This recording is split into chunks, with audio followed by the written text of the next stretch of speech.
au départ tenu essentiellement par des bénévoles.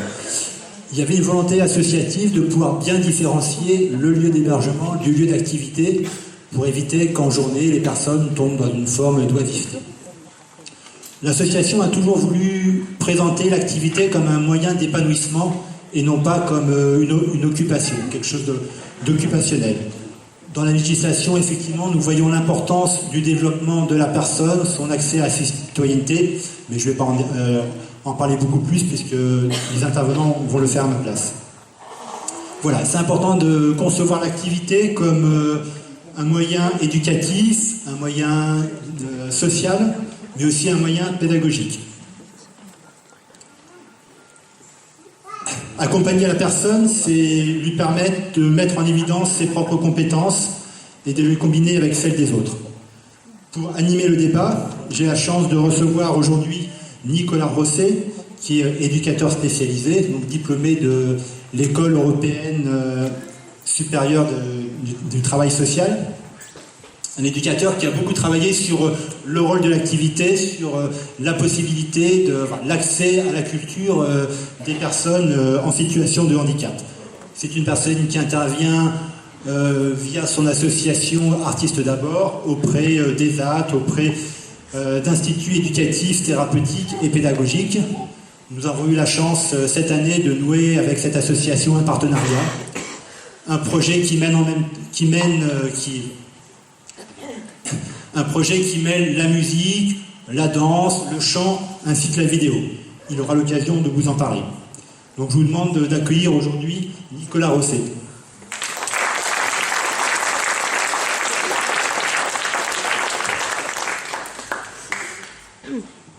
Notre deuxième intervenant sera monsieur Dominique Dewaal, qui est artiste et art-thérapeute. Donc l'art-thérapie avec une dominance sur la céramique et les activités manuelles, les activités, tout ce qui est art plastique. Diplômé de l'Acato en art-thérapie, ainsi que formateur à l'ANSTEP et intervenant auprès de l'école d'art. Donc l'association a la chance aujourd'hui de pouvoir l'accueillir en son sein. Je vous demanderai d'excuser Madame Anne-Marie Potvin-Kieskiewicz qui, pour des raisons familiales, n'a pas pu venir nous présenter tout ce qu'elle met en place à travers les activités de l'école d'art, de Tous dans la Ronde, ainsi que des ateliers du Soleil. Je vais donc laisser la parole à monsieur Nicolas Rosset qui va intervenir sur le côté des activités, mais plutôt le côté accès à la citoyenneté, développement de la personne. Merci. Donc bonjour à toutes et tous. Dans un premier temps, je voudrais remercier monsieur Cormon et monsieur Baudin de nous avoir accueillis aujourd'hui, que ce soit en tant que personne ou en tant qu'association, puisque comme monsieur Baudin l'a dit, je représente l'association Artistes d'abord. C'est une association qui a maintenant 5 ans et qui développe des projets culturels auprès de personnes en situation de handicap. J'ai d'autres casquettes, je suis aussi formateur en école d'éducateur spécialisé, musicien, metteur en scène, donc ce qui justifie un petit peu ma présence aujourd'hui quant à la thématique. Cette thématique, il y a un contexte par rapport à ça. Il y a quelque chose qui est tiré du baromètre de la citoyenneté, qui a été réalisé par l'ADAPT en 2013, qui nous dit que 75% des Français sont d'accord pour dire que l'insertion des personnes en situation de handicap est une mesure d'égalité. Seulement 50% d'entre elles pensent que l'accès à la culture et l'accès aux loisirs fait partie des priorités. Par contre, les 3/4 pensent que l'accès au logement, aux locaux, aux bâtis, est une priorité. Ce qui fait que, voilà, déjà dans la population en France, on n'a pas mis ça dans les domaines à développer. Pourtant, c'est une première partie qui a une approche législative. L'accès à la culture, c'est une question de droit. J'introduis toujours cette partie-là par une phrase de Jean-Jacques Rousseau qui dit « Pouvant être inégaux en force ou en génie, les hommes deviennent tous égaux par droit ou par convention. » Et ça va vraiment introduire mon propos. Tout d'abord, il faut remonter à la Déclaration universelle des droits de l'homme, qui date du 10 décembre 1948, et plus précisément son article 27, qui nous dit « Toute personne a le droit de prendre part librement à la vie culturelle de la communauté, de jouir des arts et de participer au progrès scientifique et aux bienfaits qui en résultent. J'insiste sur le terme « bienfait ». Dominique, tout à l'heure, pourra le développer, cette partie-là. On peut citer également la Déclaration des droits des personnes handicapées, proclamée également par l'Assemblée générale des Nations unies le 9 décembre 1975. Dans son article 9, cette déclaration stipule « La personne handicapée a le droit de participer à toute activité sociale, créative ou récréative. » En 1975, ici en France, il y a la fameuse loi de 1975 qui nous dit « L'accès au sport et aux loisirs des mineurs et des adultes handicapés physiques, sensoriels ou mentaux constitue une obligation nationale. » Grâce aux travaux d'un écrivain qui s'appelle Gérard Bonnefond, qui a dit en 1990, il a cité en fait le ministre de la Culture, qui a dit « Chacun doit pouvoir exercer ses facultés créatrices et partager les richesses que les arts apportent à notre civilisation. C'est pour notre société un formidable enjeu qui impose au bénéfice des personnes victimes d'un handicap moteur, sensoriel ou mental, une vigilance constante des pouvoirs publics et de tous ceux qui contribuent à la vitalité culturelle de notre pays. » Donc on voit déjà que cette thématique date de quelques années. Plus récemment, la loi du 2 janvier 2002, qui régit les établissements sociaux et médico-sociaux, nous dit « La mise en place d'actions contribuant au développement social et culturel fait partie des missions d'intérêt généraux.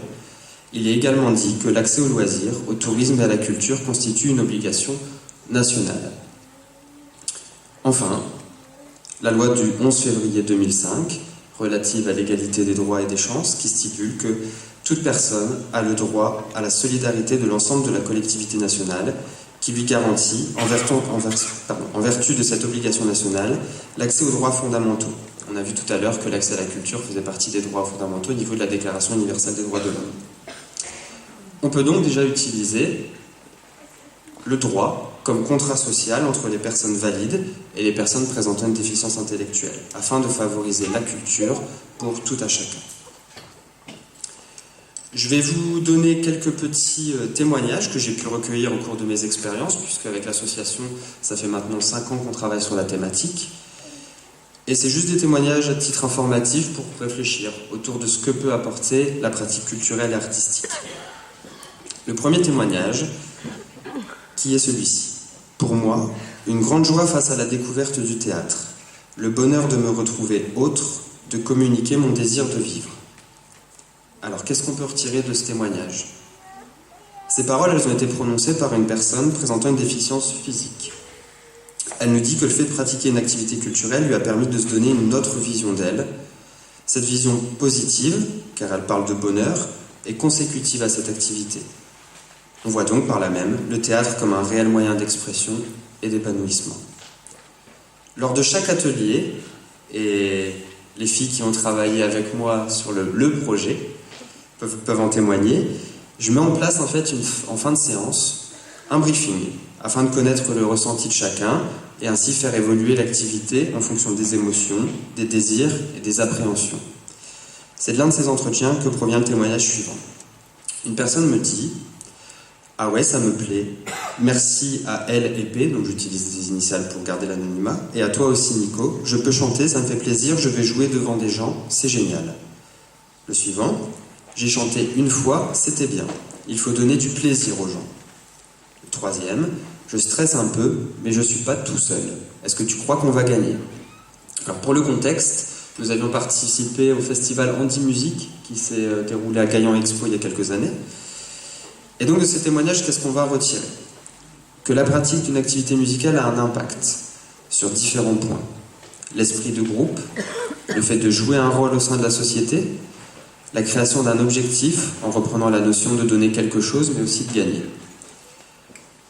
Le troisième témoignage, je suis persuadé qu'il faudrait que chacun accède à la création artistique pour se réaliser. C'est plus important qu'accéder à la création technique.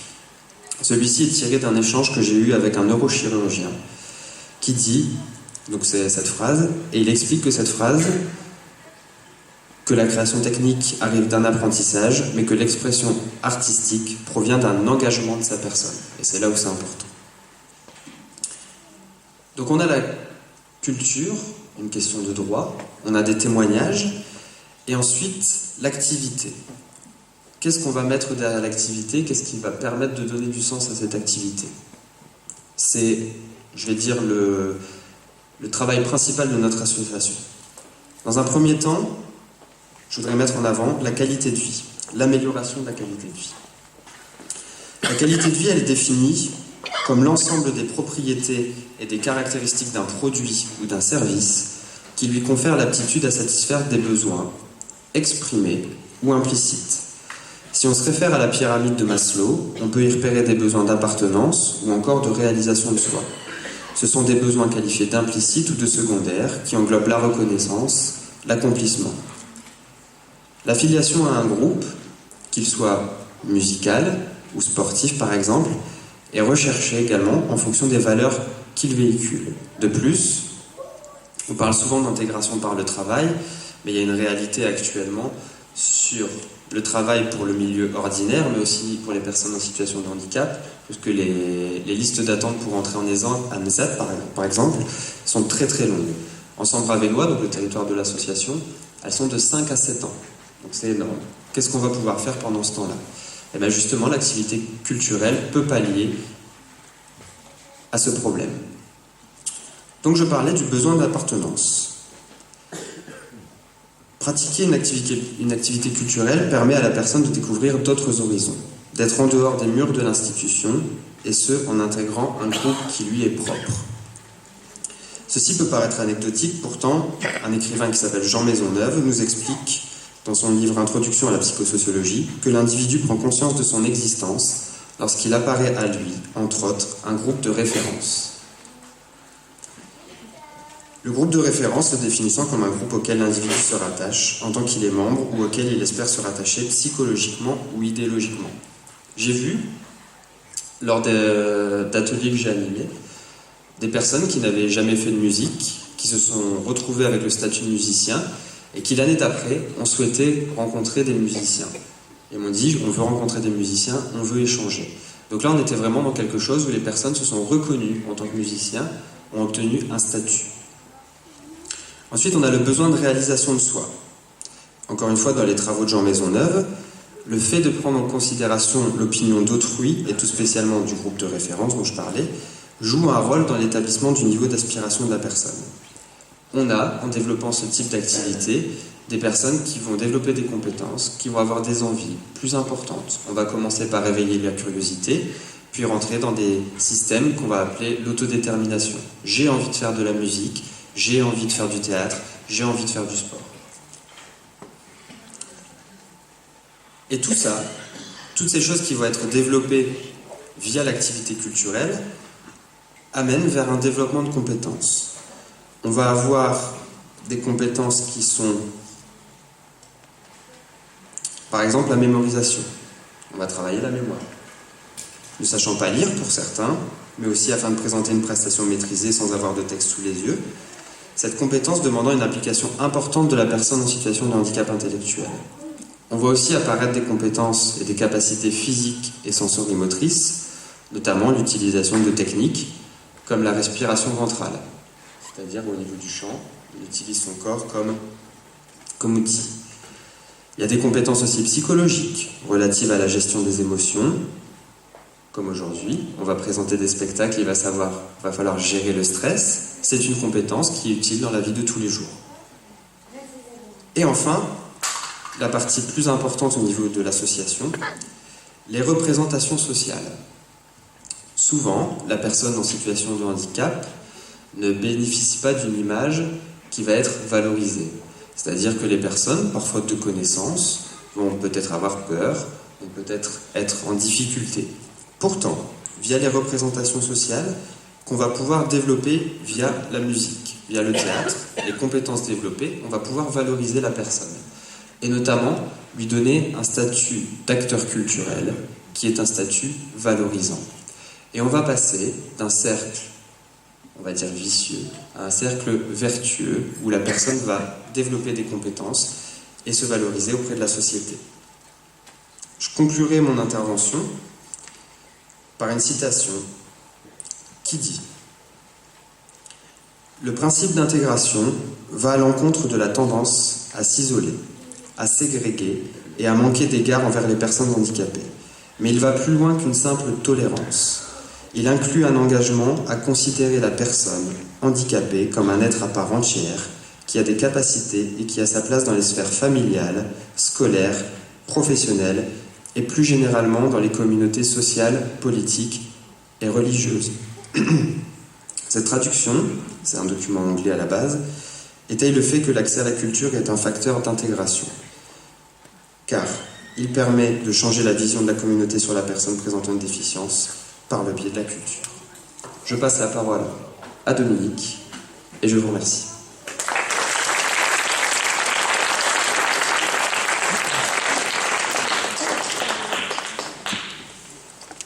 Merci Nicolas.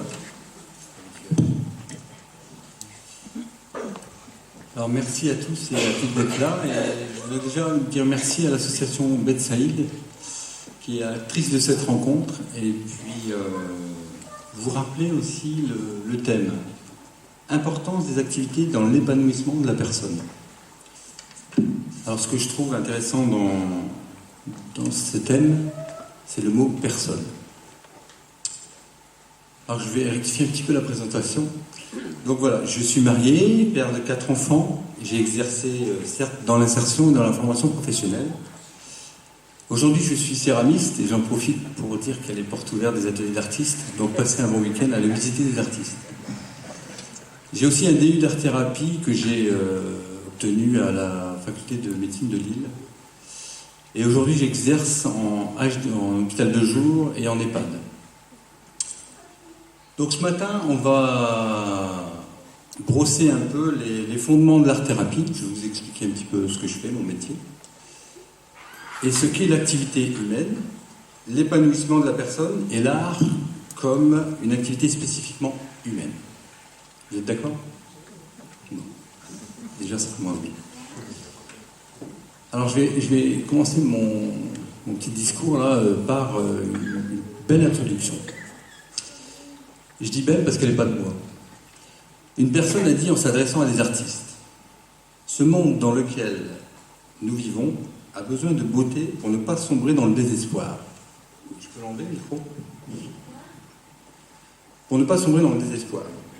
La beauté, comme la vérité, est ce qui apporte la joie au cœur des hommes. Et elle est ce fruit précieux qui résiste à l'usure du temps, qui unit les générations et les fait communiquer dans l'admiration. Et cela grâce à vos mains. Rappelez-vous que vous êtes les gardiens de la beauté de notre monde. Et cette personne, c'est Jean-Paul II, qui avait fait un colloque avec les artistes. Alors l'art-thérapie, qu'est-ce que c'est?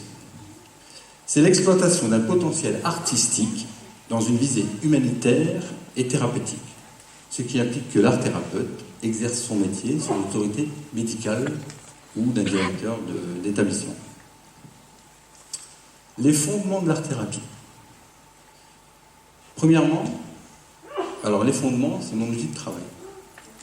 Donc les paramètres nécessaires au bon fonctionnement de notre organisme et à l'équilibre autorégulateur entre notre corps et notre esprit sont régis par certaines modalités. La première, on appelle ça le ressenti corporel. Nous, en art-thérapie, on appelle ça le beau, ou l'affirmation de soi. On peut aussi appeler ça le goût. Deuxièmement, la structure corporelle, ou alors le bien, ou la confiance en soi. On appelle ça aussi le style. Et troisièmement, on appelle ça la poussée corporelle, ou le bon, l'estime de soi, et je rejoins un peu Nicolas, on a un peu sur l'engagement. Alors, l'activité humaine. Alors là, je vais vous faire réfléchir un petit peu. Est-ce que vous pourriez prendre 20 secondes pour réfléchir à un synonyme du mot activité? Je vous laisse 20 secondes.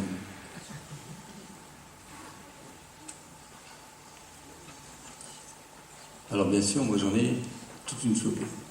Et ce serait intéressant que vous puissiez vous retrouver dans le mot. J'espère que je vais dire le mot que vous avez pensé. Alors, Il y a action, animation, ardeur, besogne, bouillonnement, circulation, dynamisme, efficacité, effort, énergie, entrain, essor, exercice, expédition, faculté, fonction, fonctionnement, hâte, industrie, intensité, juvénilité, labeur, marche, mouvement, occupation, production, promptitude, prospérité, rapidité, remue-ménage, ressort, sève, travail, turbulence, usage, vie, vigueur, vitalité, vitesse, vivacité et zèle. Je les avais tous. Est-ce que vous y retrouvez? Oui? Parfait. Deuxième exercice. Vous cherchez un antonyme, un contraire du mot activité.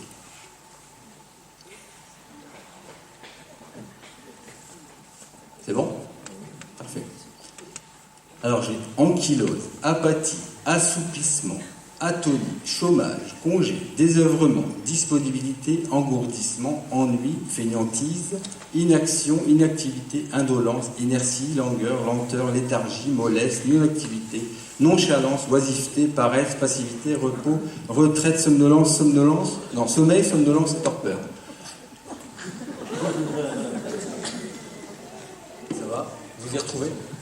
Vous avez trouvé votre mot? Parfait. Alors, tous ces thèmes sont très liés avec ce que nous sommes, nous, des êtres humains. On est tous passés un petit peu par là. Et l'être humain a besoin d'interférer avec un environnement physique et social en quête d'une stabilité. Et j'ai bien aimé ce qu'a dit Nicolas, il a ajouté sensoriel. Ça, c'était très intéressant. Alors, on peut admettre deux types de connaissances nécessaires à la survie de l'être humain. Les premières qui renvoient à la faculté de notre organisme à s'adapter et à se réguler automatiquement en fonction des paramètres du monde extérieur, qui sont de l'ordre de l'inné. Un gamin qui naît en France aujourd'hui et un gamin qui naît en Syrie aujourd'hui, ils ne vont pas avoir la même aptitude de naissance. Vous voyez ce que je veux dire? Les secondes sont acquises progressivement dans le cadre des interactions culturelles et sociales. On peut appeler ça aussi la réflexion. Notre organisme s'adapte et se régule automatiquement, plus ou moins rapidement, selon la personne, et aussi en fonction des paramètres du monde extérieur. Notamment des associations comme Betsaïd, qui sont empreintes d'humanité. Donc tout ça, ça interfère dans notre quotidien. Notre organisme transforme les éléments prélevés dans notre environnement par une multitude de réactions électrochimiques très complexes qui nous permettent d'accomplir des tâches et des actions et de subvenir à nos besoins vitaux.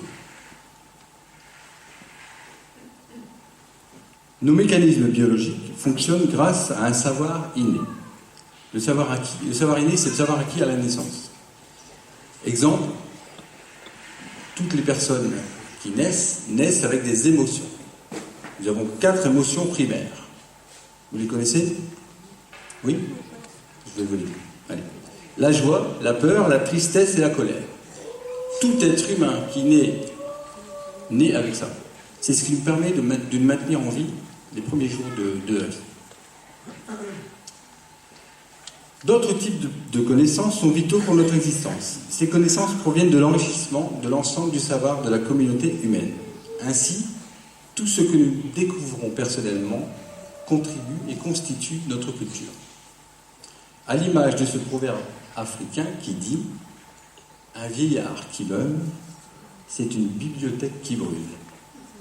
Parce qu'en Afrique, la culture est orale. On raconte des histoires.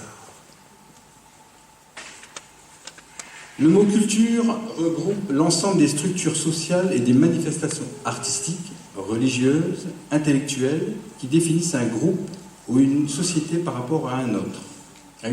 Pardon. Ça, c'est la définition du Petit Larousse. Les stimulations et les inhibitions induites par notre culture, dans toutes ces dimensions, participent à notre développement biologique et psychologique. La preuve, ce matin, si vous êtes là, vous avez mis votre réveil à une certaine heure. Donc vous êtes actif. Par le biais de nos mécanismes d'apprentissage, de mémorisation, de communication, d'abstraction, d'imagination et d'adaptation. Ces connaissances culturelles sont la source de notre savoir acquis. Deuxième point, l'épanouissement de la personne. L'être humain est en quête de stabilité. Ça, c'est un point. Et il cherche aussi à être heureux. Ça, c'est un deuxième point. Est-ce que vous êtes heureux? Oui. Oui? Oui, C'est parfait. Vous êtes là ce matin? En effet, vivre ne suffit pas. Encore faut-il être heureux. Par essence, l'être humain cherche à être heureux, car le bonheur donne une saveur, une valeur à l'existence. On peut alors parler de qualité de vie. Bien, c'est ça. On est vrai, on ne se connaît pas du tout. On a vraiment bien compris le sujet. Moi, je suis content. L'OMS, l'Organisation mondiale de la santé, définit la qualité de vie comme la perception qu'a un individu de sa place dans l'existence, dans le contexte de la culture et du système des valeurs dans lesquels il vit, en relation avec ses objectifs, ses attentes, ses normes et ses inquiétudes. On peut préciser que le bien-être se distingue de la bonne santé, en donnant pour principe que l'on peut très bien être en mauvaise santé tout en ayant le sentiment d'être heureux. Et inversement, on peut très bien être en bonne santé, bien que se sentir très malheureux. C'est l'harmonie des relations que nous entretenons dans le monde, avec le monde extérieur et qui contribue à l'équilibre de notre qualité de vie, pour faire simple, à notre bien-être et notre bonne santé. Si vous permettez, en tant qu'art-thérapeute, je vais rester sur l'activité artistique en sachant que toutes les activités, qu'elles soient sportives, professionnelles, culturelles ou encore cultuelles et bien d'autres, sont excellentes pour le maintien en vie. L'activité artistique contribue à la stabilité psychologique, physiologique et sociale de l'être humain. Je vais vous raconter un peu, on va faire un petit peu d'histoire. Oui? Ça va, je vous embête pas? J'aime bien savoir. Bien. Oui, j'aime bien. Alors le thème art. Art vient du latin ars, oui, artis, nom féminin qui signifie façon d'être ou façon d'agir, ou encore habileté ou activité. Ars, art avec un S, associe aussi la technique, le techné en grec, la méthode, un ensemble de procédés ou de règles propres à chaque genre de l'activité humaine qui vient s'ajouter au don naturel. Par la suite, art a pris en latin les sens d'habileté acquise par l'étude ou la pratique, et celui des talents, qui est passé au sens de métier, de profession au début du XIIIe. Art, avec un T, a le sens général d'activité professionnelle et manuelle. Au XVIe siècle, le terme art sera appuyé par sa valeur par le terme artisan. Ce mot français qui désignait les spécialistes de toutes les techniques, les arts libéraux. Les arts libéraux, ce sont les arts dignes de l'homme libre. Les ouvrages de l'esprit. On a cité Rousseau tout à l'heure. Ce qui fait appel aux facultés intellectuelles. Les lettres, les sciences, la musique, la peinture, la sculpture, l'architecture, autant que les arts mécaniques, les arts de la main, la céramique. Ce qui désigne souvent les métiers fatigants et salissants. Je sais que j'ai une élève dans la salle, hier elle n'était pas fière, elle était un petit peu sale. Ce qui exige des manœuvres physiques, une habileté dans l'exécution. Type d'art qui requiert des savoir-faire spécialisés et la connaissance des matières, et ce jusqu'au XVIIIe, ont entraîné la distinction entre artisans et artistes. Depuis, la distinction s'opère entre le mot artisan et artiste. Si vous voulez une sculpture, vous n'allez pas aller voir le maçon du coin. Ceci dit, il est peut-être très bon sculpteur. Un artiste peut être à la fois un artisan et un praticien des arts libéraux. Ceci incluant les beaux-arts, techniques de la beauté. Aujourd'hui, le mot art se définit comme une aptitude, une habileté à créer ou réaliser quelque chose. Ça vient aussi du dictionnaire de la langue française. J'ai un patient qui dit « J'ai fait une œuvre ». Je dis « Ah bon ?» Il me dit « Oui, parce qu'elle a dit que c'était une œuvre ». Donc, il a donné la définition d'une œuvre d'art. À partir du moment où quelqu'un dit que c'est une œuvre, ça devient une œuvre d'art. Au départ, tenu essentiellement. L'art doit avant tout embellir la vie en la civilisant, donc nous rendre nous-mêmes tolérables aux autres et agréables si possible. L'esthétique a pour objet le vaste empire du beau, d'après Hegel. Le mot esthétique vient du grec, aesthésie, qui veut dire sensation. Si la réflexion artistique est apparue il y a bien longtemps, le terme même d'esthétique est moderne. Il date du XVIIIe et désigne la théorie de l'art et du beau. Richard Forestier, un de mes professeurs à la Cato à Lille, dans son ouvrage « Regard sur l'art », nous fait remarquer que c'est dans la cohérence entre l'art et l'esthétique que l'activité humaine trouve son originalité et sa spécificité dans les activités humaines. Troisième point, l'art est une activité spécifiquement humaine. Auriez-vous dans votre entourage un chien ou un chat qui a déjà peint une œuvre d'art? Non, c'est pas possible. Il a déjà peut-être marché sur une toile. Donc l'activité humaine l'activité artistique est spécifiquement humaine. La pratique de l'art concerne exclusivement l'être humain. Les œuvres d'art semblent être présentes dès les origines des premières cultures et des premières sociétés humaines dites primitives. On parle notamment d'un art préhistorique. Dès l'Antiquité, l'âge de pierre, l'âge du bronze, l'âge du fer, les origines de l'architecture et des peintures qui, pour les plus anciennes, datent peut-être de l'époque quaternaire. Par exemple, les animaux peints de la caverne de Fond de Gomme, en Dordogne. C'est un mammouth qui est peint sur la... Ces créations nous font part de l'existence d'une vie psychique et d'une conscience présente dès les origines de l'humanité. C'est bizarre, cet homme préhistorique, parce que le maintien de la vie, c'était qu'il fallait absolument aller chercher la nourriture. Oui, mais Franck, là-bas, il fait toujours des dessins sur le mur.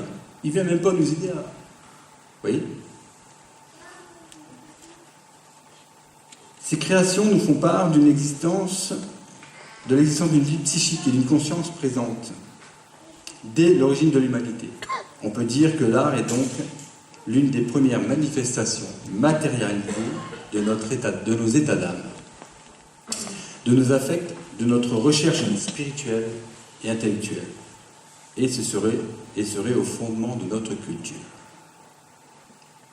L'art permet à l'être humain, au travers des gratifications sensorielles et à travers la faculté critique, de se singulariser et de s'épanouir.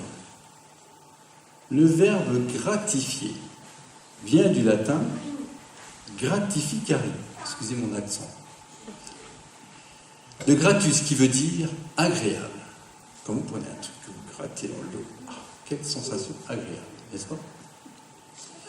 Mais aussi de la signification de donner, accorder à quelqu'un quelque chose d'agréable, procurer à quelqu'un un plaisir, une satisfaction psychologique, et en particulier narcissique, se faire du bien, en donnant. Il y a un proverbe qui dit « on a plus de plaisir à donner qu'à recevoir ». Nos sens peuvent bénéficier d'une gratification lorsque notre organisme obtient une réponse sensorielle, favorable et agréable en accord avec nos attentes de stimulation, nos besoins physiologiques et spirituels singuliers. Il faut pour cela que le sujet ressent une part de lui-même dans l'objet perçu. C'est-à-dire que, mon fils qui a 4 ans, l'année prochaine, il va au CP. Il va me ramener un collier de nouilles. Et oui, on fait tout ça au CP. C'est nul un collier de nouilles entre nous. Je ne vais pas lui dire. Mais qu'est-ce que je vais être content quand il va me ramener ce petit collier de nouilles? Parce qu'il l'aura fait lui-même. Moi, je vais être sensible à ça. Je vais être gratifié. C'est pas une œuvre, c'est pas le collier de nouilles qui est important. C'est ce qui a été fait derrière. Moi, je vais ressentir, je vais être heureux. Donc, il faut une part de lui-même dans l'objet perçu. Le jugement esthétique, oh, il est beau ton collier de nouilles, fait appel à la faculté critique du goût. Il peut très bien faire un très beau collier de nouilles. Le goût désigne le jugement ou l'opinion en termes d'appréciation. Relevons une définition du goût proposée par Kant. Le goût est la faculté de juger le beau. Chaque personne éprouve face à une œuvre d'art des sentiments singuliers, positifs ou négatifs, ou des fois, il y a des gens, ah, c'est beau, point, ça suffit. Ces sentiments dépendent de la personnalité et du goût de chacun. Un artiste, en exprimant son goût, prend connaissance de la singularité et de sa sensibilité et aussi des gratifications sensorielles et du besoin de plaisir esthétique singulier qu'il cherche à éprouver.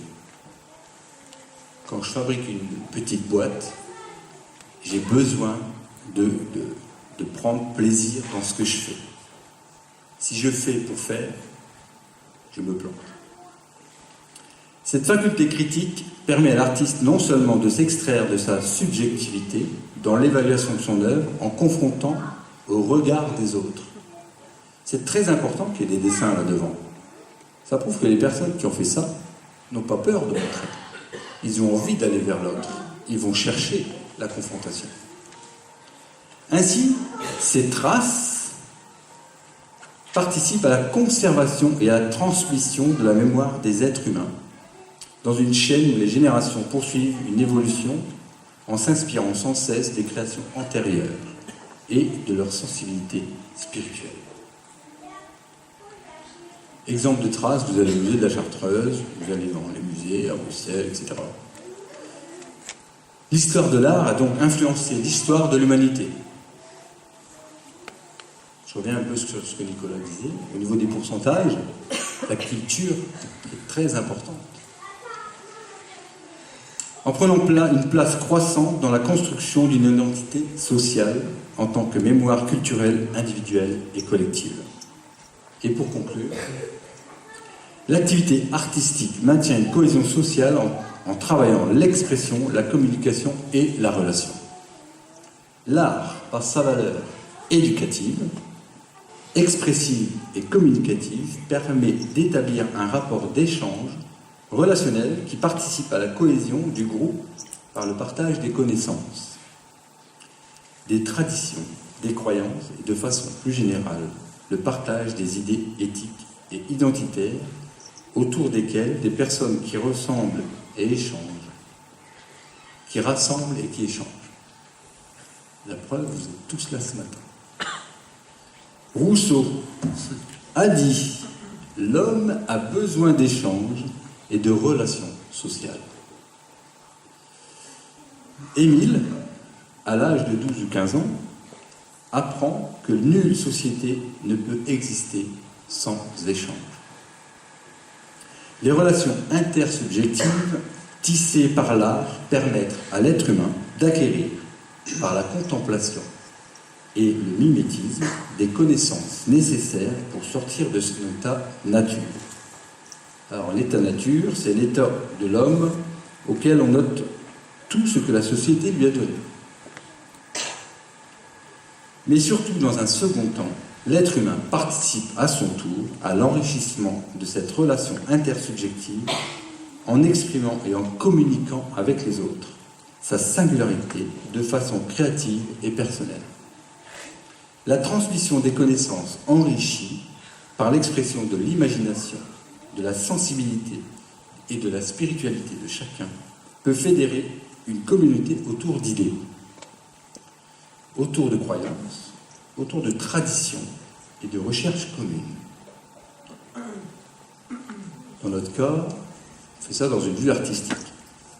Le domaine de l'art, faisant partie intégrante de l'identité culturelle, participe au maintien de l'harmonisation des relations en considérant la subjectivité de chacun à l'objectivité du groupe social.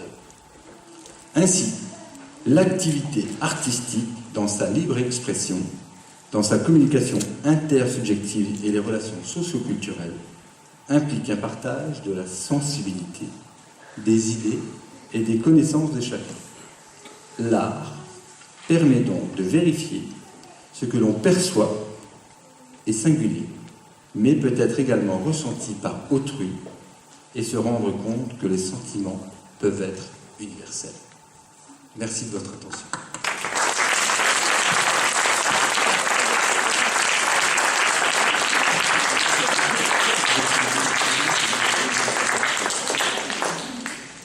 Merci Monsieur Rosset, merci Monsieur de Waal pour ces éléments qui vont pouvoir nourrir le débat qu'on va pouvoir lancer dans quelques instants.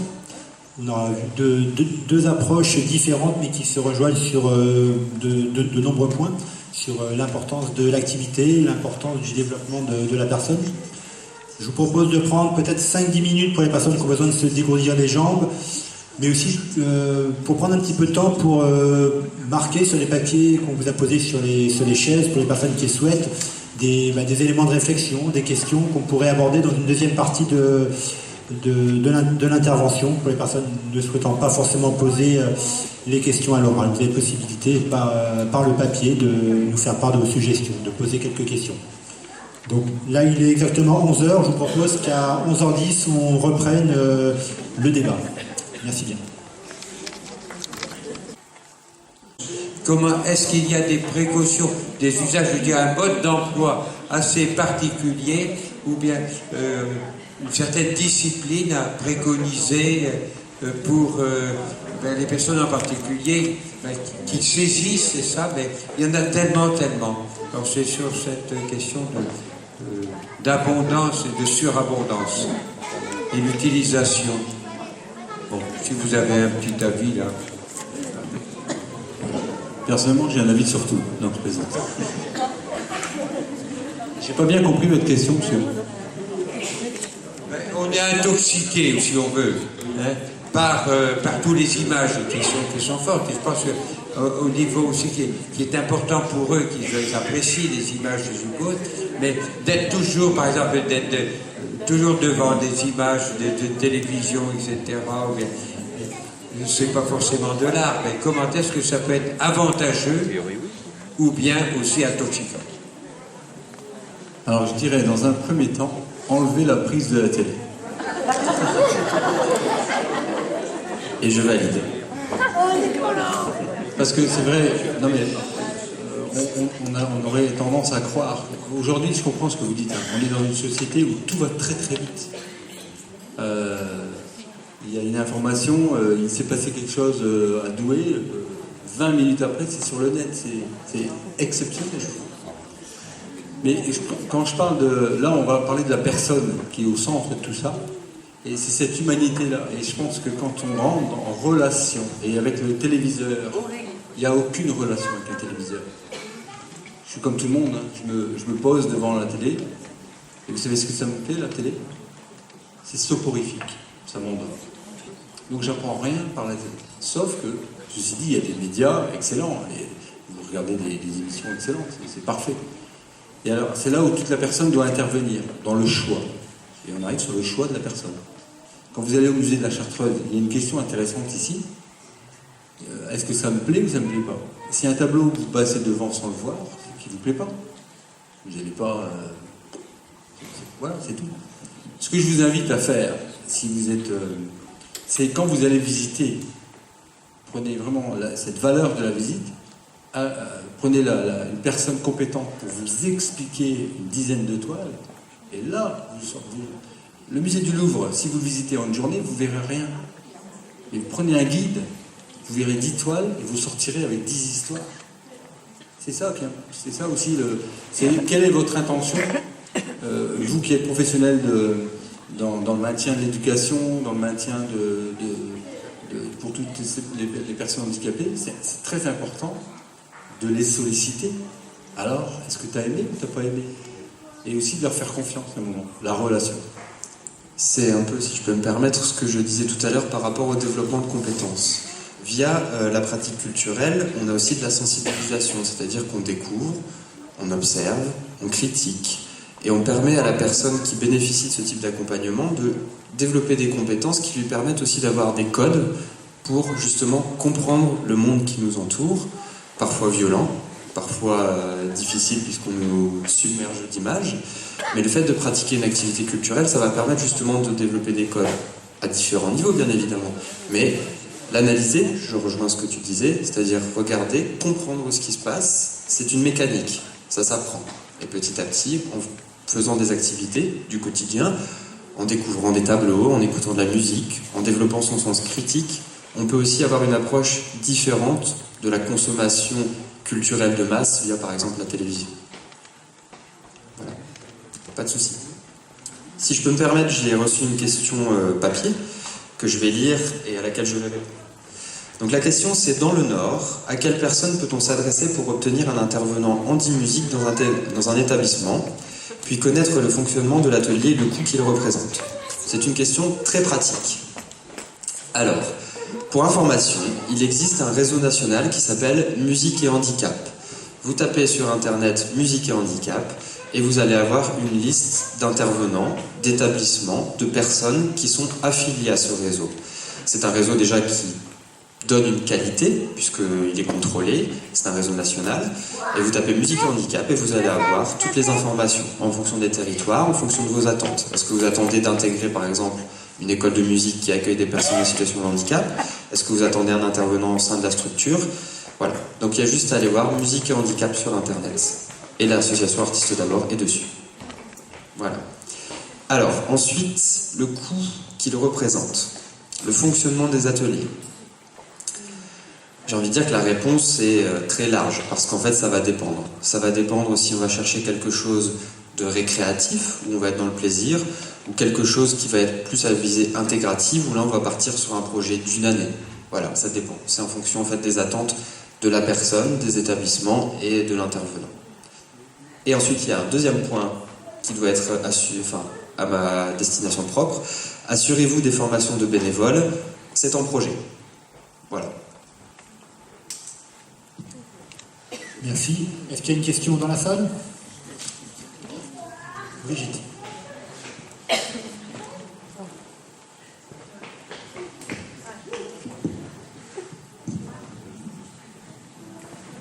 Moi j'ai une question. Une œuvre artistique que vous avez illustrée par c'est beau, ne faudrait-il pas dire ça me plaît? J'ai envie de dire comme vous voulez. Après, je reviens sur mon collier de nouilles.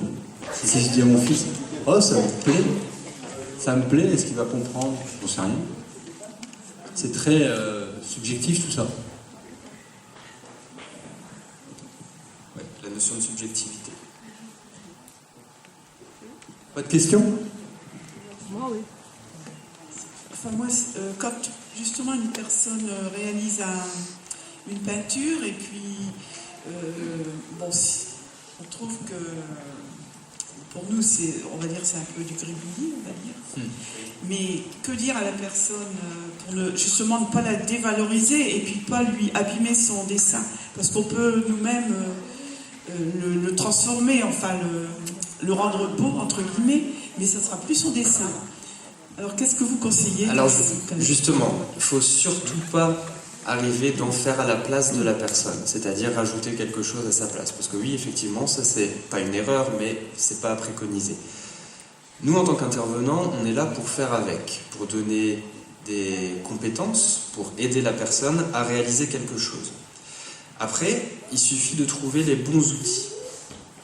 C'est évident, si on a une personne en situation de handicap intellectuel et qu'on lui demande de faire un Rembrandt ou un Monet, on n'y arrivera pas, c'est sûr et certain. Par contre, si on va chercher dans l'art brut, dans l'énergie, tu disais tout à l'heure de la démarche qu'on va mettre dans l'action, voilà, on peut aller chercher quelque chose comme ça. Il y a de très belles toiles avec juste des traits, voilà, qui peuvent rendre quelque chose de joli. Encore une fois, c'est subjectif, qu'est-ce qui est beau, qu'est-ce qui n'est pas beau, c'est sûr. Mais il suffit de savoir trouver le bon support, le bon média pour arriver à ce que la personne s'épanouisse tout en créant quelque chose de beau. Voilà. Et je peux me permettre, Monsieur Bodin, je peux commenter les photos qui vont passer. Est-ce qu'il y a des questions? Non? C'est qu'on a bien fait notre travail. Ou qui sont timides. Alors voilà, je travaille en EHPAD et là j'ai demandé l'autorisation bien sûr à un établissement de prendre quelques photos pour justement argumenter un peu cette question. Et donc je vais vous expliquer un peu les objectifs. Donc l'objectif général de mon intervention en EHPAD, c'est le vieillissement et handicap. Alors là, vous avez une petite dame, en fauteuil roulant bien sûr, qui inhibe ses douleurs. C'est-à-dire que cette dame, elle n'a jamais mal. Mais elle a une médication assez importante. Ses doigts sont comme ça, tout raide. Et donc là, l'objectif, c'était, on devait illustrer une forêt. Donc on avait, vous voyez, j'ai pas de bâton là, il y a un petit arbre fait en céramique et elle était en train de le peindre. Vous voyez, elle avait bien pris donc on s'adapte. Hein. Et alors pour orienter, parce qu'en fait, quand on arrive dans un lieu où il y a un atelier de peinture, vous avez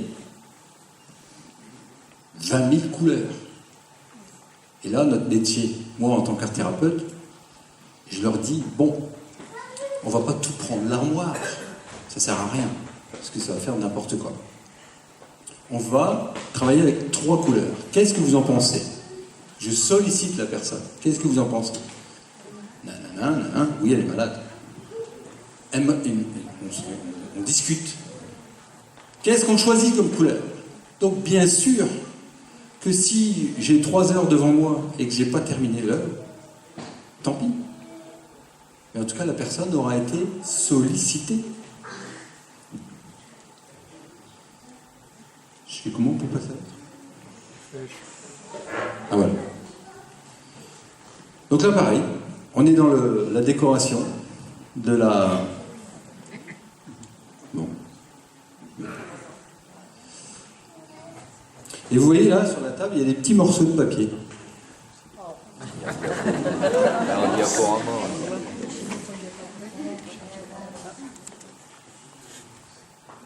Vous voyez là? Alors là, c'est très intéressant. Cette petite dame là, en bleu, elle a la maladie elle est parkinsonienne. Oh mince. Qu'est-ce qui se passe alors? Elle est parkinsonienne. C'est-à-dire qu'elle est sujette à des crampes. Donc elle ne tremble pas. Elle a des crampes. Et vous verriez le travail qu'elle me fait. Mais je suis content parce qu'elle est contente. Elle s'applique, regardez. Elle s'applique. Et là, il y a une grande toile qui va apparaître. On a travaillé sur Jackson Pollock. Et je me suis dit, mais... Parce que j'avais montré des livres d'art. J'étais arrivé une fois en intervention, j'avais pris tous mes livres d'art. Allez, on va choisir une œuvre d'art. Oh, ça c'est moche, machin, ouais. Non, ça c'est du grand n'importe quoi. Et moi, dans mon objectif caché, était de dire, on va faire ça. Parce que j'avais du matériel derrière, et c'était intéressant. Du coup, du grand n'importe quoi, j'ai dit, ok, ça paraît n'importe quoi, et on va voir, on va réfléchir ensemble, et vous allez voir que c'est pas n'importe quoi. Donc on a commencé à travailler. Ça, c'est le résultat en cours de réalisation. Donc là, c'est une toile de 2 mètres de haut à peu près, sur 1 mètre 20. Ça doit être ça. Et cette toile, on l'avait mis par terre. Donc l'animatrice qui travaille avec moi, elle est vraiment, elle comprend ma démarche, artistique pour le coup. On avait mis une grande bâche. Et moi, je suis là, j'interviens, que en soutien. Regardez la petite dame parkinsonienne, donc je dois faire gaffe, je dois protéger les fauteuils roulants et tout. Mais je vous assure qu'on passe un moment excellent. Excellent. Je ne donne pas mon avis. Mon avis esthétique ne compte pas. On a le bouquin du professionnel, on essaye de faire pareil. On parlait de mimétisme tout à l'heure. Donc là, la toile est par terre. Et on tourne autour. Il y en a même qui tournent le dos, vous voyez. Ce petit monsieur-là, artiste peintre. Artiste peintre. Il a dans sa chambre des tableaux exceptionnels. Mais là, il ne veut plus rien faire. Je ne sais plus. Ça ne m'intéresse plus. Pour l'histoire, ce monsieur, il est rempli d'eczéma. Il se gratte tout le temps à 100. Là, il a peint pendant un quart d'heure. C'est beaucoup un quart d'heure, c'est énorme un quart d'heure. Et bien pendant un quart d'heure, il ne s'est pas gratté. Moi, en tant qu'art-thérapeute, j'ai gagné. Et lui, il a passé un bon temps. Là, je tends le pot blanc. On n'a même pas de pinceau, vous voyez. Je tends le pot blanc. Ils m'ont sali mon pantalon en plus, donc je les ai engueulés. J'ai crié dessus, j'ai exagéré. Parce que c'est des personnes, on rentre en relation. C'est important de montrer qu'on est content ou pas content. Parce qu'ils ont besoin de ça. Si vous êtes toujours content. Voilà. Là, pareil. La petite dame qui est en fauteuil roulant, sa main droite ne fonctionne plus. Elle ne peut pas découper. L'individu lambda vient, tiens, découpe-moi ça. Elle ne sait pas. Pourtant, en atelier d'art-thérapie, je vous promets qu'elle a découpé. Mais on a le temps. Regardez. Là, on a fait un plus petit tableau. Pour la petite histoire, ce tableau-là est vendu. C'est-à-dire que on part du principe qu'on disait tout à l'heure, donner. Et je dis, qu'est-ce qu'on va faire de ces tableaux? Et là, le kiné, il est arrivé. Je dis, oh, qu'est-ce qu'il est beau celui-là! Bingo! On a suggéré l'idée, on l'a mis bien de côté. Et à Noël, ils vont lui offrir le cadeau. Vous voyez? Cette sensation de donner, aujourd'hui, en EHPAD, aujourd'hui, on reçoit. En établissement, on ne fait que recevoir. Et je vous promets que les personnes qui sont en établissement, ils souffrent déjà peut-être de cette présence-là en établissement, mais elles aiment donner. Elles aiment donner. Je voyais la petite dame là, qui était intéressante parce qu'elle dit, elle est malade la petite dame, mais tout à l'heure, elle a embrassé tout le monde. Elle a embrassé tout le monde, c'est exceptionnel. Et là, vous voyez, je me marre en plus. Là, c'est pareil, c'est une dame qui peut plus marcher. Elle a un gros handicap, mais il s'amuse à peindre. Et je vous promets qu'on s'est bien amusé. Et la petite dame dans le fond, elle a un avis artistique exceptionnel. C'est-à-dire que quand on a terminé la séance, je fais un petit débriefing, un peu comme toi. Alors, qu'est-ce qu'on fait? On arrête là ou on continue? Mon avis importe peu. Qu'est-ce qu'on fait? C'est fini ou c'est pas fini? On continue. Quoi? Comment? On continue. On continue? Ouais. Allez, on continue. Donc, l'avis de cette personne influe sur les autres. Elle dit, on devrait mettre du rouge. On devrait mettre du bleu. J'ai ramené des mélanges de couleurs, c'était infect. C'était vraiment pas beau. C'était des fonds de peinture. Qu'est-ce qu'on fait de cette peinture? On le met? Oh non, c'est pas beau. En tant qu'art-thérapeute, c'est exceptionnel d'entendre ça. Ça a été ton après-midi, votre après-midi, ça a été? Non, c'est un mauvais après-midi. Pour moi, c'est une bonne réponse. Parce qu'il y a un avis qui est là. On a échangé. Et là, il n'y a plus de photos. Voilà, c'est fini. Donc je me suis dit, faut me mettre en photo, sinon on ne peut pas croire que c'est moi. Non, c'est pas vrai.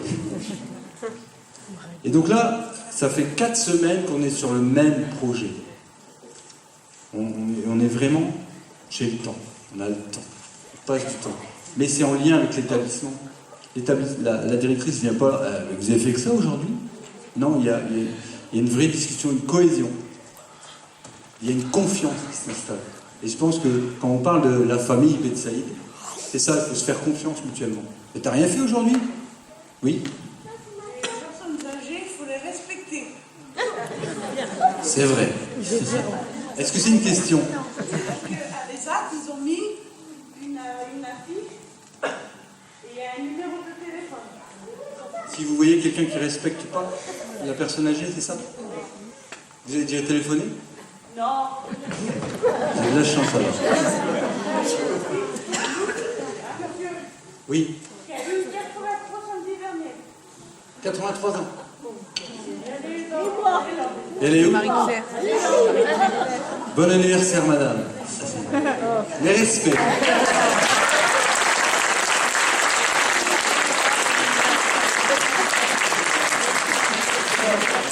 Alors, c'est très intéressant ce qui vient de se passer là.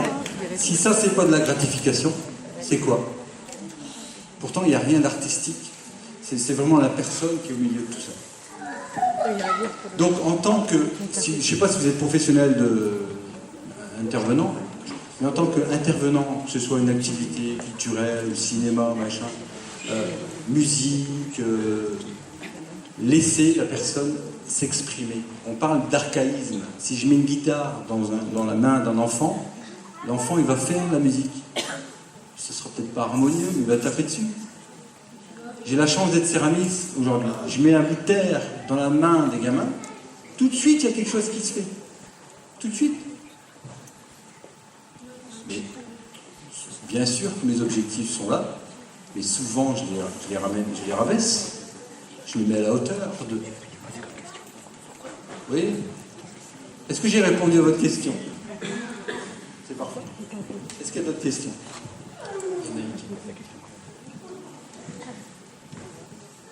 Après ce qu'en fauteuil, c'est qui va faire pour travailler? Répète un peu, j'ai pas bien compris. Comment il faut faire pour le travail en passant pour le handicapé?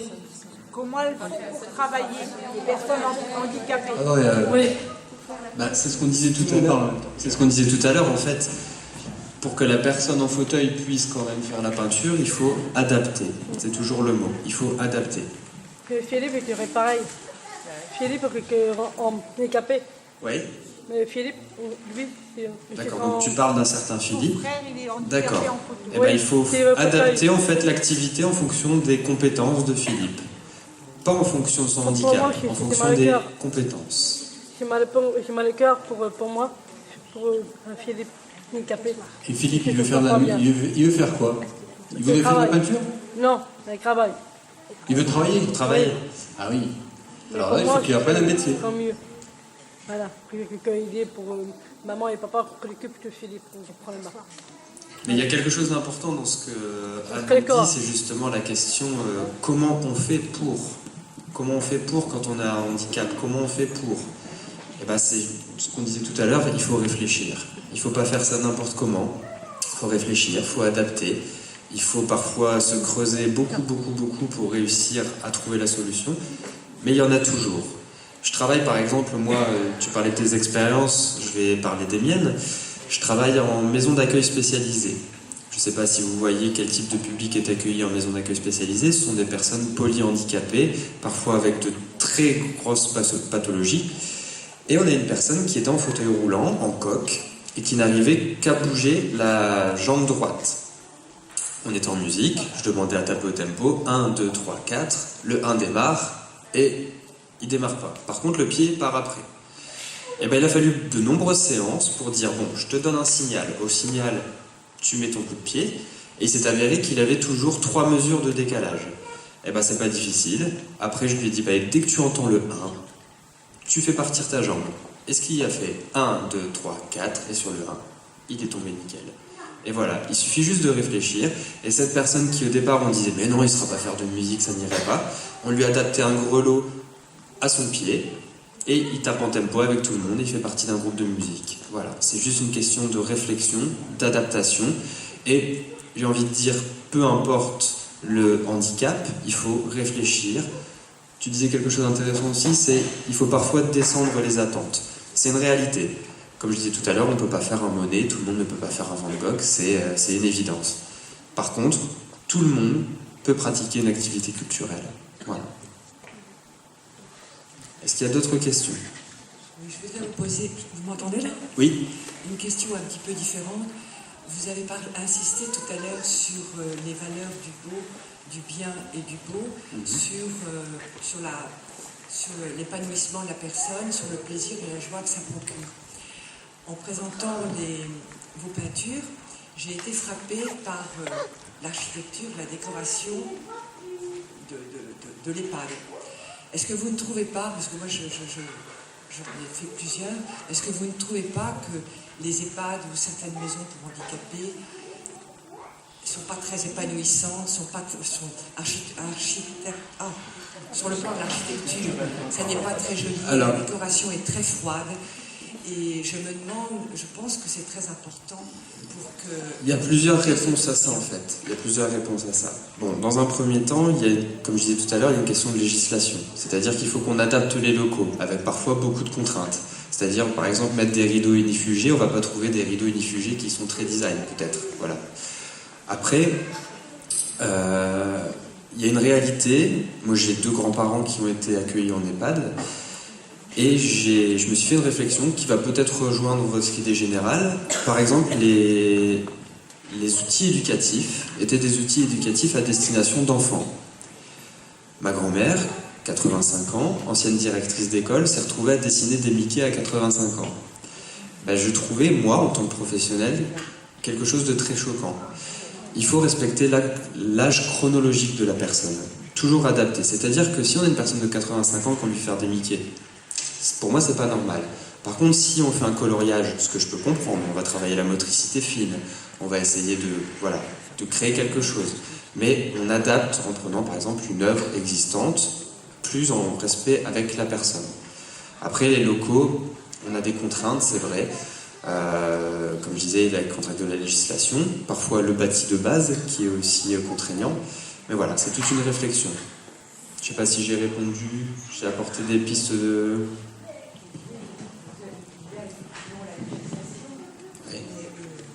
Il y a la législation, mais est-ce qu'il n'y a pas une certaine liberté quand même qui est donnée après dans le choix immobilier, par exemple? La possibilité, je regarde c'est aussi... là sur... Changer de photo, si je regarde sur la photo, comment est le sol? C'est un peu tristouné avec les murs qui sont tous... Mais là, il y a un plastique. C'est plastique. Oui, mais à côté... Laisser la place en fait à la personne dans les décisions de leur environnement de vie. C'est un petit peu ça. Les murs sont clairs, le sol est très clair. Ensuite, alors après, on peut partir sur un investissement. On peut trouver un compromis entre les contraintes, je dirais, de bâti, mais aussi, par exemple, sur les toiles qui vont être créées par les personnes et qu'on va pouvoir exposer pour rendre le lieu plus agréable, plus en lien. C'est un vaste débat, oui. Je dirais que vous prêchez un convaincu par rapport à la froideur des établissements. Il y a quelque chose à réfléchir là-dessus. Et c'est une histoire de personne aussi. Parce qu'au début de mon métier d'art thérapeute, je peux vous raconter l'histoire. J'étais chargé de faire une intervention, de mener un atelier dans un cantou. Un cantou, c'est là où sont mises les personnes atteintes de la maladie d'Alzheimer. Et j'étais vraiment content de ma séance. Il y avait 12 personnes, 8 personnes étaient... Je partais du principe comme ça, on avait une grande table, j'avais mis plein de feuilles blanches, plein de feuilles, plein de peintures partout, et j'avais donné aucune consigne pour le coup. Et les gens sont venus, ils ont commencé à peindre, machin et tout. Et j'étais tellement enthousiaste que je dis, mais ça c'est génial. Je vais l'exposer tout de suite. Et on avait un hall d'entrée exceptionnel. Je prends mon scotch, je scotch, machin. La directrice arrive. Vous m'enlevez ça tout de suite. J'ai fait une exposition d'un quart d'heure. Donc, la directrice, je ne l'ai pas vue enlever. C'est tout. Et j'étais déjà parti. La semaine suivante, Monsieur Noël, venez me voir, il faut que je vous parle.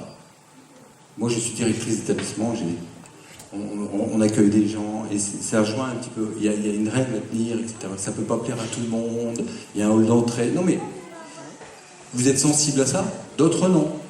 D'autres sont sensibles à l'hygiène. Point. C'est aussi simple que ça. On parlait de tolérance tout à l'heure, on en est là. Et elle m'a dit, vous ne pouvez pas faire ça. En tant qu'art thérapeute, vous ne pouvez pas faire ça. Je dis oui, dans art thérapeute, il y a artiste. Donc c'était mon côté artiste et l'enthousiaste. Elle dit ça, on va le cadrer. Mais j'ai dit, peut-être, mais en tout cas, vous aurez peut-être du mal. Et on est parti là-dessus, mais en personne très intelligente. Aujourd'hui, je suis embauché par cette EHPAD. Avec toute ma personnalité et avec toute sa personnalité. Mais on s'entend bien. Et on se respecte mutuellement. On parlait de respect tout à l'heure. On se respecte mutuellement. Moi, j'essaye de grignoter un petit peu, et elle aussi. Et ça marche comme ça. Ça marche bien. Mettre une punaise dans un mur, parfois, ça demande 3 semaines. une demande administrative. Et vous rigolez, mais C'est vrai. nous, on travaille avec ça, pas au quotidien, mais c'est des contraintes dans notre travail. Et ça marche comme ça, on marche comme ça. C'est pas grave. Au lieu d'exposer, au lieu d'exposer en un quart d'heure, ben on mettra 6 semaines. Mais il faut l'accepter. Acceptons-le.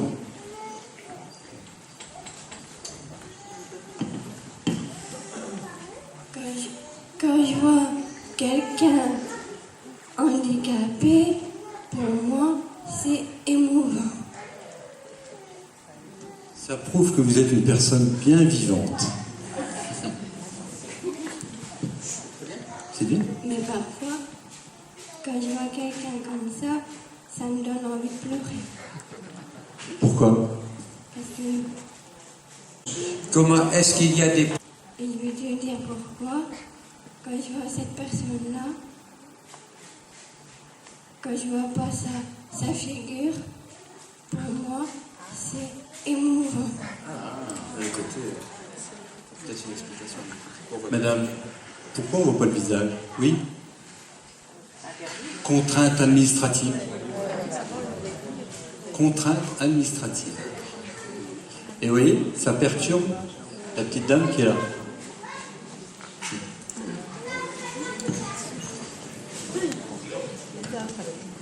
Je ne sais pas si c'est une forme de question, mais j'avais envie de vous dire que l'exemple du Mickey pour votre grand-mère m'a touchée parce que comme parents de jeunes adultes porteurs d'un handicap mental, on a des fois du mal à voir grandir nos enfants.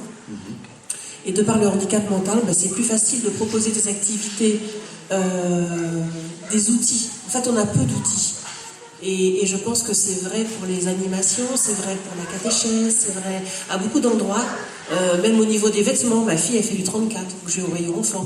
Et voilà. Et comment leur faire des propositions adaptées à leur potentiel d'adulte et comment les faire grandir. Alors, et moi, je pense après j'arrête, je pense à une jeune que j'ai rencontrée sur l'île qui est autiste et qui parle très très peu, mais qui peint. Et qui peint des tableaux et tout le centre où elle est expose ces tableaux. Enfin, je crois qu'ils ont un potentiel, la personne handicapée mentale a un potentiel qu'on ne développe peut-être pas assez. Alors, comme je disais tout à l'heure, en fait, la question est toujours dans l'adaptation. Il n'y a pas de réponse miracle, c'est-à-dire qu'il faut toujours prendre en compte l'individualité de la personne. et prendre, je voyais monsieur qui réagissait tout à l'heure, ses compétences, les utiliser.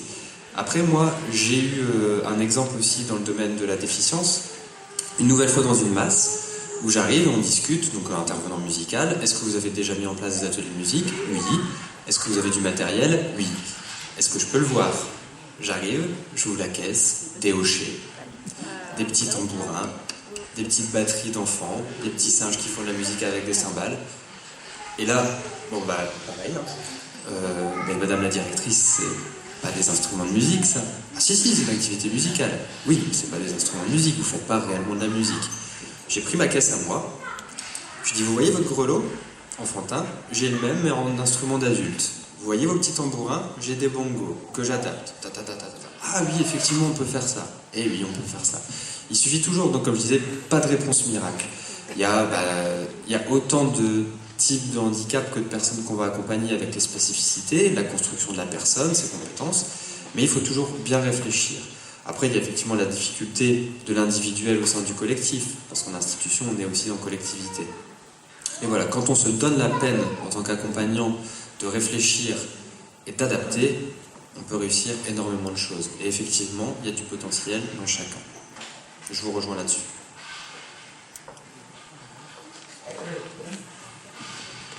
Je voudrais un peu essayer de faire un élément de réponse à une question qui a été posée un peu tout à l'heure.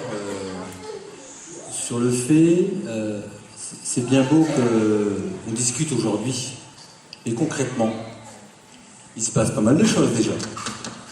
Et la dame est venue me voir en me disant, quand on accueille dans la famille une personne avec porteur de handicap, c'est le néant. On est tout seul. Et je ne sais pas, toi dans tes études, Nicolas, si tu as eu affaire à des intervenants qui expliquaient le handicap, qui sensibilisaient au handicap. Et c'est vrai que nous, on pourrait faire ça tous les jours dans les établissements. Discuter, sensibiliser, et je pense qu'aujourd'hui ça se fait. Mais je parle pour ma paroisse, l'art-thérapie, c'est très peu connu, parce que ça ne sert à rien. L'art ne sert à rien. On est mieux à changer la personne, je parle en EHPAD. Quand on intervient dans mon atelier, est-ce que je peux prendre madame? Mais bien sûr, ça fait partie du soin. Les médicaments, les piqûres, bien sûr. Et en tant qu'art-thérapeute, ça fait partie du soin aussi. Et aujourd'hui, des fois, c'est parfois délicat de dire, voilà, vous me devez autant. C'est compliqué. Quand j'ai commencé, j'ai envoyé des CV. Oh, ce que vous faites, c'est super. Et vous êtes bénévole? J'ai dit, écoutez, madame, tant que les courses à Auchan seront payantes, je ne suis pas bénévole. Et aujourd'hui, franchement, le fait d'être ici assis, c'est une vraie grâce pour moi de parler avec vous, de mon métier, parce qu'aujourd'hui, je peux en vivre, parce que je le défends. Après, c'est une histoire de personne aussi, on est d'accord. Mais vous êtes porteur de bonnes nouvelles en disant on veut ça, on voudrait ça dans nos IME, on voudrait ça dans nos IME Pro, on voudrait des personnes comme Nicolas dans nos IME Pro.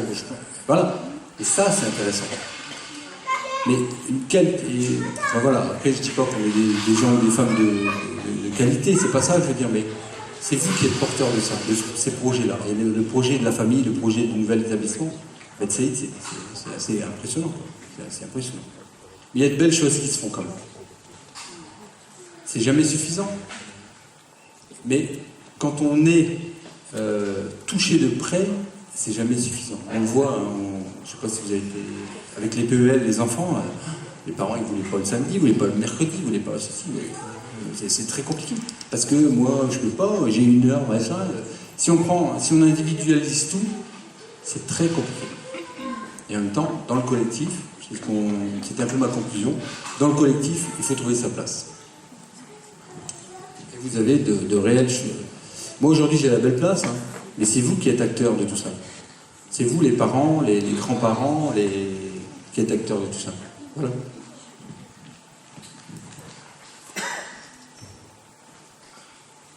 Voilà. Je voudrais vous poser une question. Avant de poser une question, une explication. Par exemple, ma fille, quand elle est née, on nous a dit qu'elle ne communiquerait pas, qu'elle ne parlerait pas, qu'elle serait un légume. Ok ? Ce qui est très violent des... Oui, mais enfin, c'est ainsi. C'est ainsi. Donc, on avait deux possibilités. Ou elle restait comme elle était, ou on rentrait dans ce monde inconnu et on s'adaptait à ce monde inconnu. Donc, étant parent, comme je ne voulais pas la poser la question, mais je vais quand même la poser. Quand on est parent, à la naissance de la personne, en situation de handicap, on est démuni. C'est-à-dire qu'on se retrouve face à un enfant dont on ne connaîtra pas l'évolution. On positive et on se dit on va s'en sortir. Qu'est-ce qu'on fait ? On essaie de l'intégrer dans le monde ordinaire en passant par la scolarité, l'école maternelle, l'école primaire. On rencontre des professionnels très souvent qui ont envie de nous aider, mais qui sont démunis. Parce que je veux revenir à l'art plastique et l'art culturel, à ce que vous expliquez l'un et l'autre, parce que c'est intéressant. Et par rapport à ça, on n'aura pas d'aide de professionnels qui soutiennent les enseignants. On ne l'a pas, ça n'existe pas. Qu'est-ce qu'on fait ? On pallie à ça, c'est-à-dire que on va prendre, si c'est possible, même en travaillant en tant que parent, on va l'inscrire au musée à travers ça, à Villeneuve-d'Ascq, à la ferme, etc., pour lui apprendre à peindre. Mais moi, dans mon idée, c'était pas de peindre, c'était de l'occuper, qu'elle s'épanouisse. Et j'ai compris qu'à travers l'art plastique, la culture, que c'était, puisqu'on m'avait dit qu'elle ne parlerait pas, que ce serait un moyen de communication.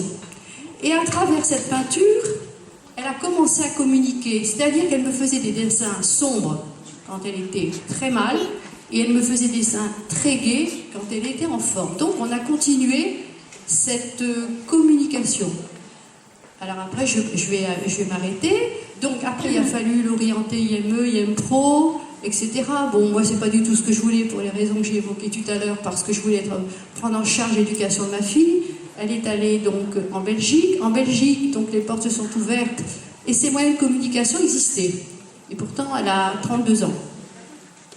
Et là, je me réjouis, étant aujourd'hui dans son foyer de vie, avec les outils, comme disait la précédente personne, des outils, on n'en a pas beaucoup, parce que peut-être que c'est nouveau, en fait, la découverte de cette forme de communication d'épanouissement. Parce que c'est vrai, comme vous dites tout à l'heure, moi, quand on m'a dit ce sera un légume, tu as 12 jours de vie, moi j'ai dit, moi ce que je veux, c'est uniquement le bonheur. Et à travers le bonheur, cette culture-là, elle est positive. Alors maintenant, la deuxième question que je pose, c'est que nous avons la chance d'avoir des encadrantes qui aident les filles et des encadrantes qui pourraient peut-être témoigner. Ça serait sympathique de nous dire un petit peu, dites-nous un petit peu comment vous avez appris, comment vous faites, et la personne, c'est de qui je parle. Je pense qu'Aline, vous pouvez témoigner.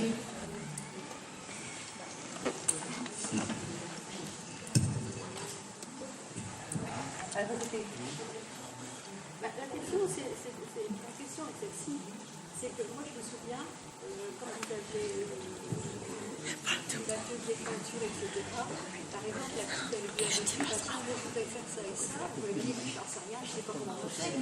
Et puis, au pied de et avec le temps, vous avez réussi quelque chose avec elle. Parce que vous avez travaillé ensemble et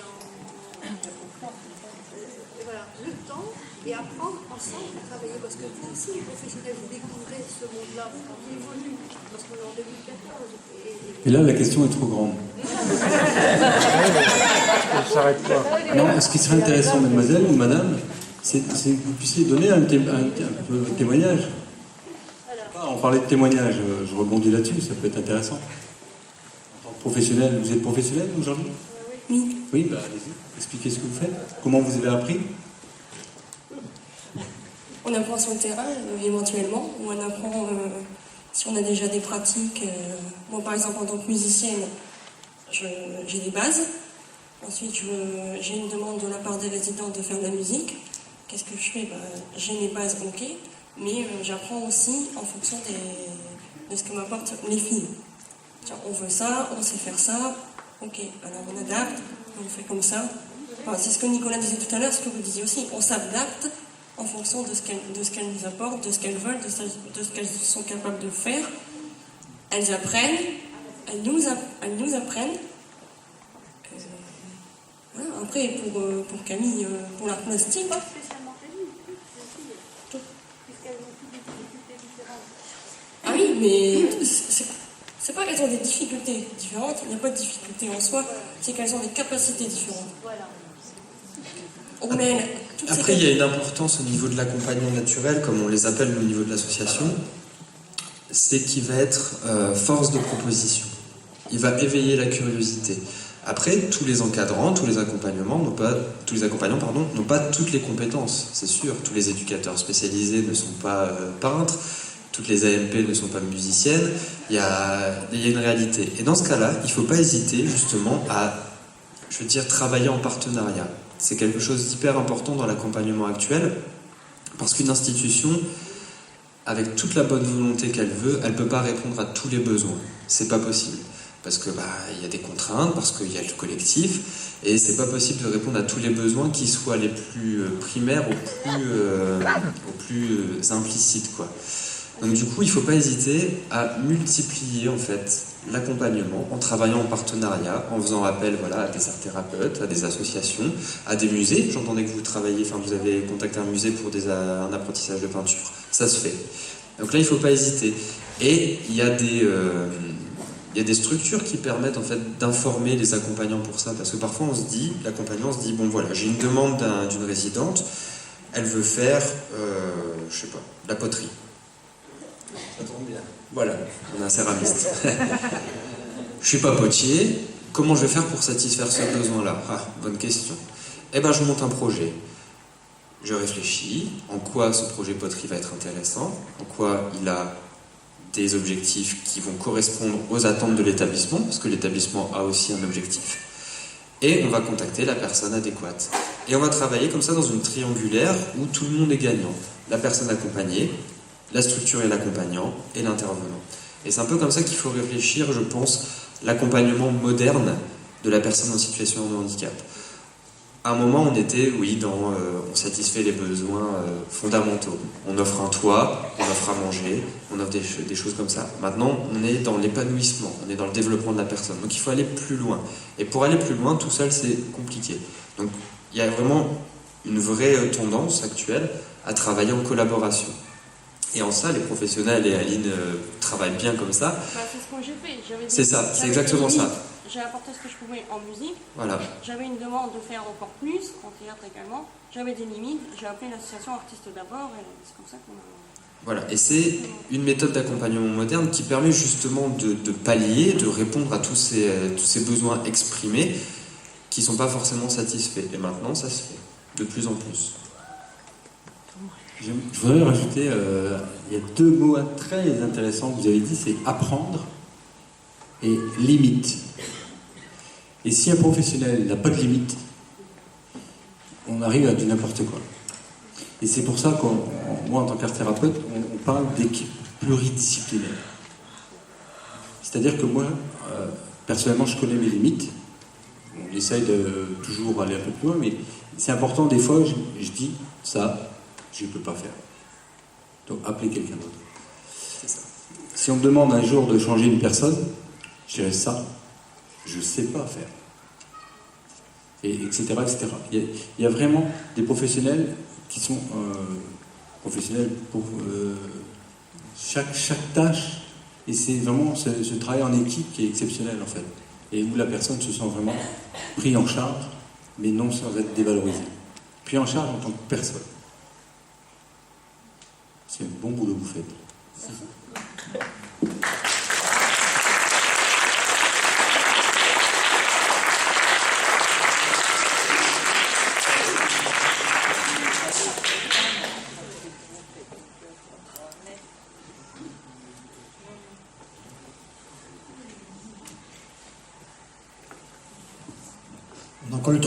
le temps de prendre une dernière question.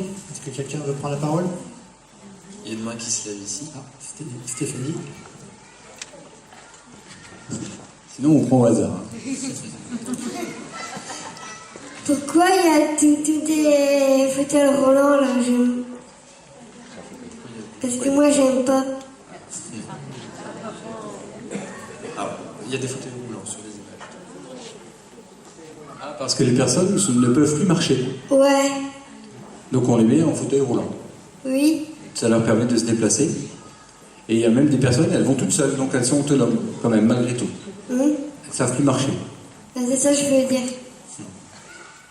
Voilà. C'est tout. C'est tout.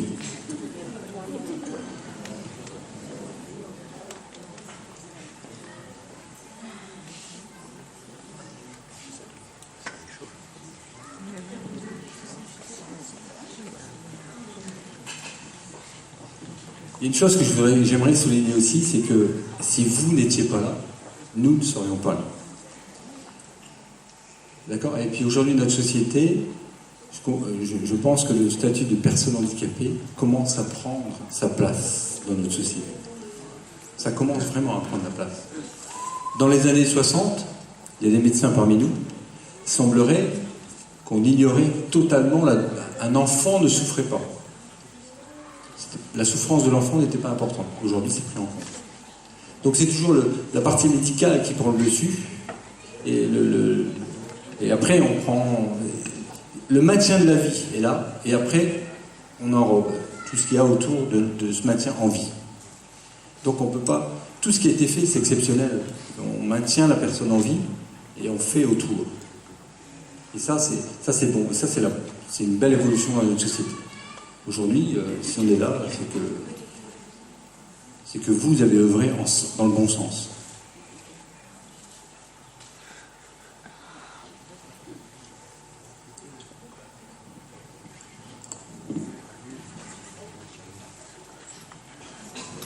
Monsieur Bonin, à vous.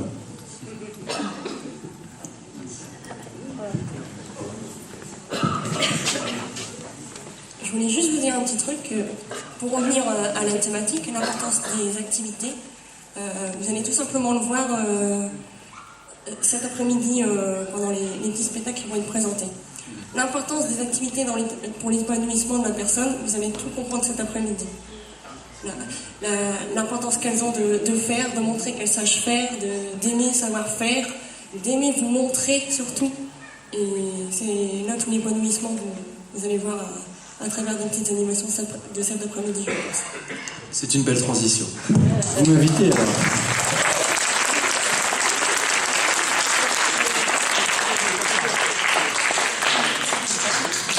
Merci Aline pour ce témoignage, merci Monsieur Rosset, merci Monsieur Duval pour votre intervention, pour les éléments que vous avez pu apporter pour enrichir la table ronde, le débat.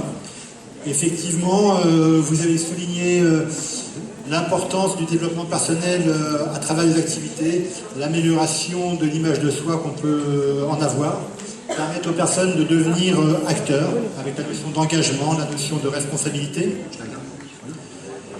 la notion d'accomplissement personnel, la chance que les personnes peuvent, à travers ces activités, pouvoir développer une certaine appartenance à un groupe de référence, obtenir un statut aux yeux d'elles-mêmes ou aux yeux des autres personnes afin de pouvoir s'intégrer, leur permettre d'obtenir une forme de stabilité, de bonheur.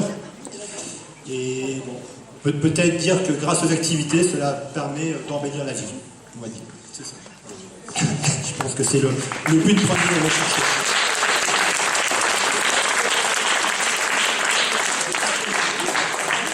Merci à toutes les personnes de la salle.